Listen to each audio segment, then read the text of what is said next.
In this video, I want to share with you why it is not advisable to rush and apply immediately after a Canada visa refusal.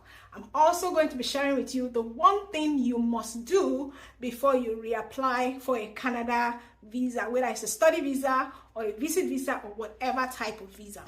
So the truth is that you put a lot of work into this visa application. You've gathered your documents, submitted everything, and you feel that you put in a great application. But then these things happen. You were refused. You are devastated. You are even angry. And in your anger, you want to apply back and give it back to them. That's good. But listen, do you know why you were refused? You got a refusal letter. But trust me, that refusal letter is just a template that the visa officer has used. It doesn't specify exactly why you were refused or what the visa officer was thinking when they refused you. If you go ahead and reapply in your anger without even addressing the reasons why you were refused in the first place, trust me, you just dashed Canada, your application fees, and your visa is likely to come back refused again, except you have done something differently and you pointed out to them the thing that you have done differently. So what is the one thing that you must do before you reapply? You must request a GCMS note. Now, a GCMS note is going to show you everything that's happened with your application, but more importantly, it's going to show the visa officer's notes for why they have refused you. And this time around, you can address the visa refusals. So whether your visa refusal was 2 years ago, or 3 years ago, or 6 months ago, or even yesterday, you can get a GCMS for it. The GCMS process takes approximately 30 days, but these days it's taking longer. But some people say, oh, they can't wait. I advise you to wait. It's better to do it well the second time rather than having to do it 3 or 4 times. Somebody says, but they sent me a refusal letter, and from the refusal letter, I know why I was refused. They did send you a refusal letter, but let me show you how a refusal letter is different from a GCMS note. Now, take a look at this refusal letter. The refusal letter says that you were refused for insufficient finances and assets to cover yourself and your family members. And you're thinking, but I submitted an account statement of 80 million. Now, take a look at the GCMS note. Can you see that the visa officer has given details of what they mean by financial assets, how it is insufficient? Tell me, without getting the GCMS note, how would you know these different reasons and that these are the things that they're uncomfortable with? And if you apply without addressing all these reasons that are stated in the GCMS note, your visa might come back denied, and then you are starting that process all over again. Another refusal reason is purpose of visit. A lot of times, visa officers can refuse you for purpose of visit or say that your application is not consistent with a temporary stay. And you're like, which one is this one? Because you've already told them you're coming to study or you're coming to visit. Why are they saying it's not consistent with a temporary stay?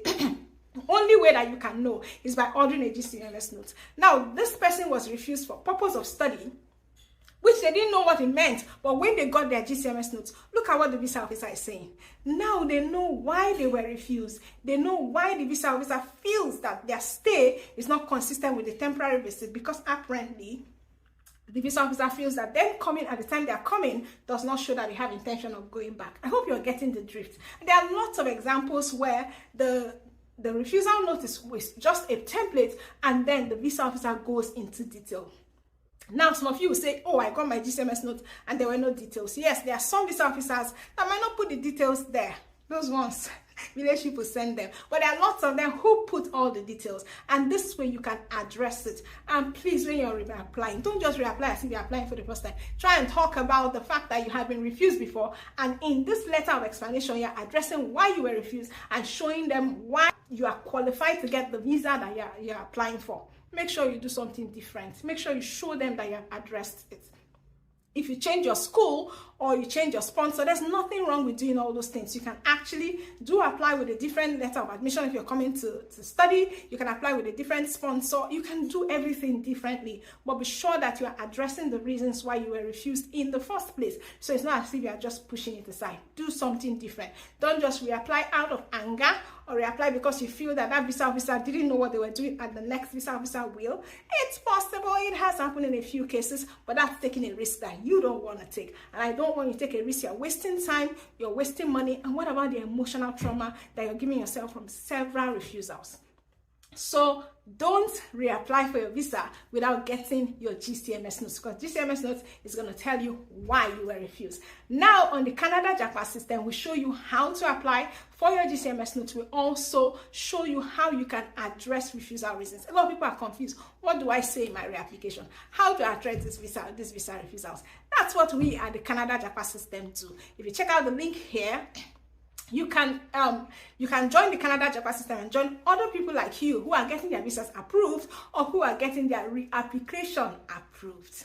Okay, so if Canada is your dream, don't give up. I know that you feel bad about your refusal, but pick yourself up and keep going. Canada is waiting for you and Canada is calling you. I hope you got value. If you got value, don't forget to like this video, don't forget to share it, and most importantly, don't forget to subscribe and click the notification button so that you are always notified when we share new videos. Thank you so much for staying with me till this time, and I'll see you in the next video.